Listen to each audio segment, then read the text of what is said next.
સુરત શહેરમાં ક્રાઇઝર વર્લ્ડ નામની કંપની શરૂ કરી ₹56,94,921 રૂપિયાની છેતરપિંડી કરીને વર્ષ 2022થી નાસ્તા ફરતા ડિરેક્ટર આરોપીની ધરપકડ કરતી ઇકોસેલ ક્રાઇમ બ્રાન્ચ સુરત શહેર પોલીસ.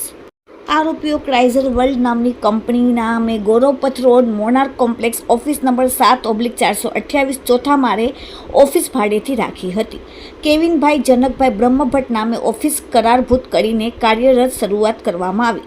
આ કંપની દ્વારા યુટ્યુબ, મોબાઈલ ફોન અને મિત્રોની ભલામણના આધારે લોકોને મેમ્બરશિપ લેવાની અને ઘર બેઠા કમાણી કરવાની લુભામણી ઓફરો આપવામાં આવી હતી.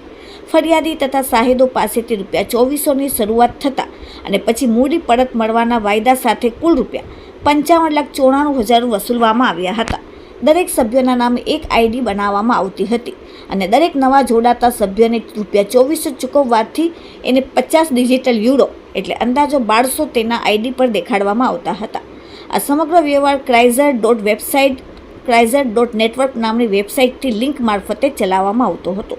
દરેક નવા જોડાતા સભ્યોથી મળેલ રકમ જૂના સભ્યોના આઈડીમાં પોઈન્ટ્સ અથવા ડિજિટલ યુરોના રૂપમાં દર્શાવવામાં આવતી હતી, જેને આધારે લોકોને ભવિષ્યમાં મોટી કમાણી થવાની લાલચ આપવામાં આવતી હતી.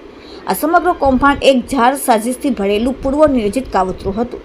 આરોપીઓએ સામૂહિક રીતે કામ કરીને લોકોને લલચાવ્યા, રોકાણ કરાવ્યા અને ત્યારબાદ કોઈ વળતર આપ્યા વગર પૈસા લઈને ફરાર થઈ ગયા હતા.